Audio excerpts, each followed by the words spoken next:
Bien, bonjour à tous et bienvenue dans cette deuxième partie sur le chapitre 4. Donc ici, on va faire un bilan énergétique. En gros, qu'est-ce que l'on va faire? Eh bien, on va faire un exemple pour pouvoir voir comment est-ce qu'on utilise des formules que l'on a vues précédemment. Donc ici, que Q égale MC delta T ou que, par exemple, Q égale ML dans un transfert thermique lors d'un changement d'état. Alors, on va donc faire ce qu'on appelle un bilan, hein, comme on a l'habitude de faire, hein. Ici, en physique, on fait beaucoup de bilans. Donc en fait, on va partir de deux systèmes. On va partir d'un système qu'on va appeler chaud, voilà, et puis un système qui va être froid, et puis on va les mettre en contact, et puis on va essayer de voir ce qui se passe. Alors, donc je vous dis donc lors d'échanges thermiques entre deux systèmes, le plus chaud va avoir son énergie interne. Alors, si vous mettez en contact d'un système chaud avec un système froid, eh bien son énergie interne va diminuer forcément. D'accord? Donc, si son, ici on va marquer donc va diminuer, diminuer. Et donc, qu'est-ce qui va, si son énergie interne diminue, ça veut dire qu'il va céder une certaine quantité d'énergie au système le plus froid.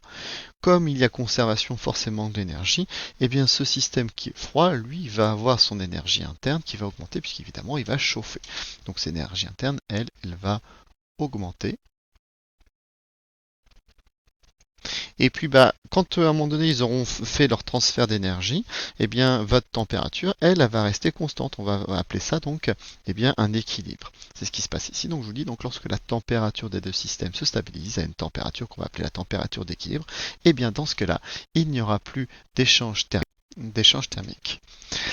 Donc il n'y a plus d'échange thermique. On va le noter ici. Il n'y a plus donc d'échange thermique. Voilà, évidemment, si vous êtes à l'équilibre, il n'y a plus d'échange thermique.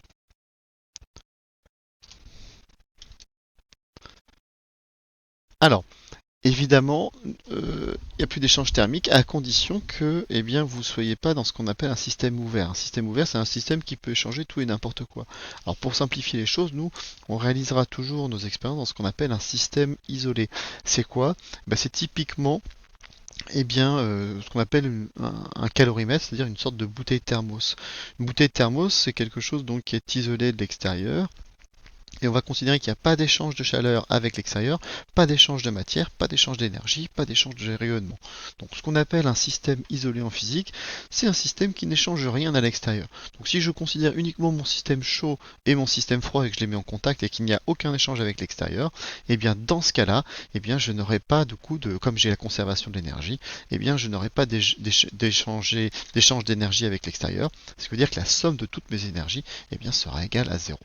Alors, donc ce que je vous mets donc pour un système isolé, donc la définition, enfin ce qu'il faut savoir, hein, c'est un système qui ne va pas échanger d'énergie ni de matière avec l'extérieur. Et bien dans ce cas-là, la somme des énergies échangées sera nulle, forcément. Donc elle sera nulle. On peut l'écrire mathématiquement autrement. On peut l'écrire que la somme des énergies, somme, on le note sigma majuscule. La somme des énergies échangées, donc c'est la somme des Q.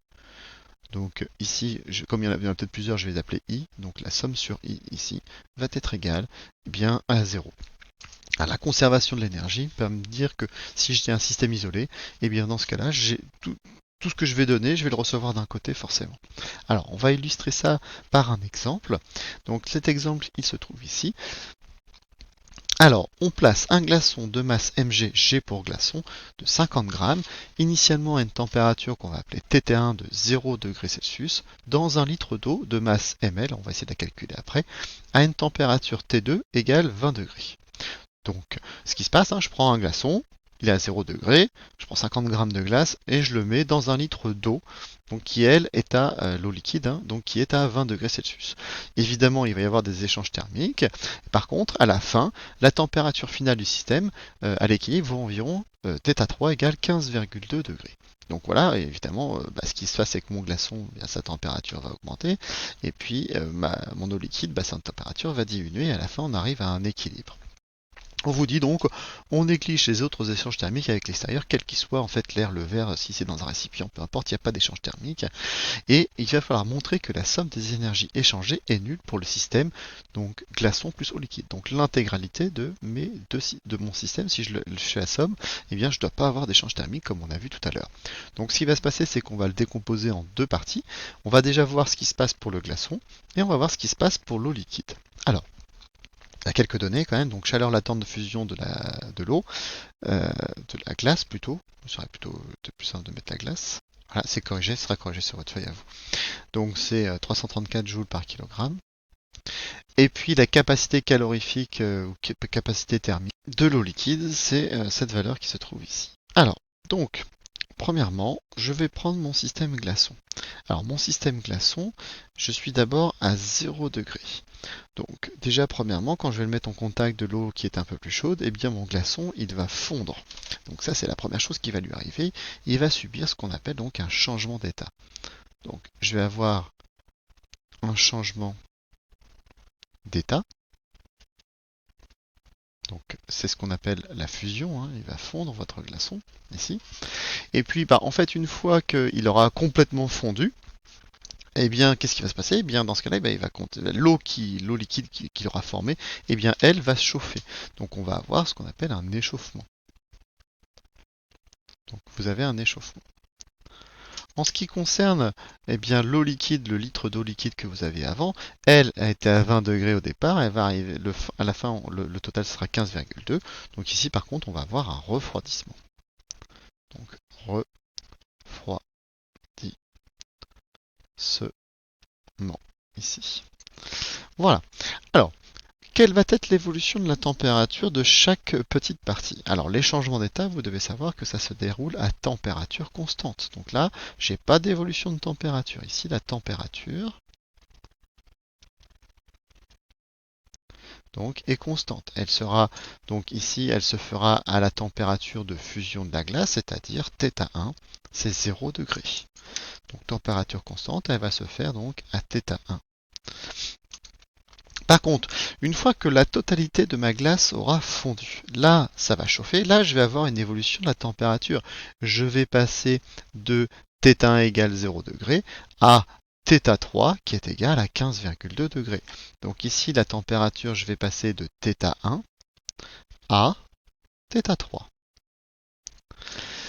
En ce qui concerne maintenant l'eau liquide au départ, elle était à θ2 et par contre, elle va arriver à θ3. Donc là, je vais passer de θ2 à θ3. Alors, on va essayer de calculer maintenant l'énergie échangée lors de ces transformations physiques. Donc ici, eh bien, c'est un changement d'état. Donc, eh bien, pour calculer l'énergie échangée, eh bien, je vais utiliser ma formule sur les changements d'état. Q égale ml.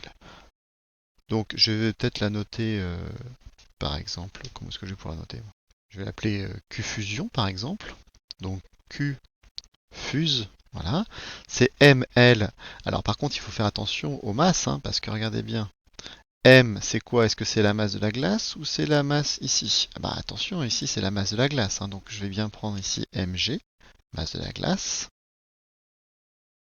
fois eh bien, la chaleur latente de fusion, donc ici, qui est cette valeur-là, qui est L fuse. Voilà. Ensuite, bah, je vais essayer de la calculer réellement. Alors, c'est égal à quoi? Alors, la masse de la glace, c'est, si vous regardez bien, c'est 50 grammes. Attention, puisque ici, j'ai des kilogrammes. Donc, il va falloir que je convertisse mes grammes en kilogrammes. Donc, ça vous donne 0,050 fois eh bien, la chaleur de la tente de fusion. Donc ici, fois 334 joules par kilogramme. Donc j'ai bien des kilogrammes, ça veut dire que quand je vais faire mon calcul, eh bien, j'aurai eh bien, dans ce cas-là des joules. Donc fois 334 ici. Donc mon calcul à la fin, ça vous donne, hein, si on fait ce calcul-là, ça fait 16,7 fois 10 puissance 3 joules. Ce qui veut dire qu'en gros, eh bien, j'ai 16,7 kilojoules. Voilà.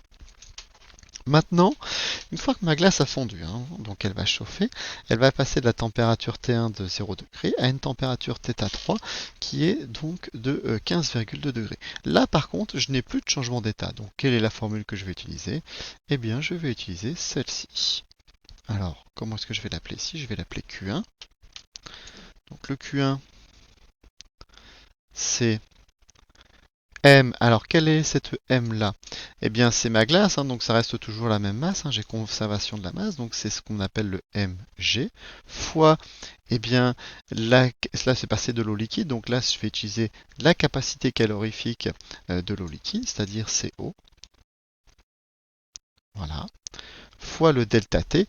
Alors, le delta T c'est quoi? Eh bien, c'est final moins initial. Final c'est θ3, moins initial θ1. Donc, fois θ3 moins θ1. Alors je vais essayer de calculer là.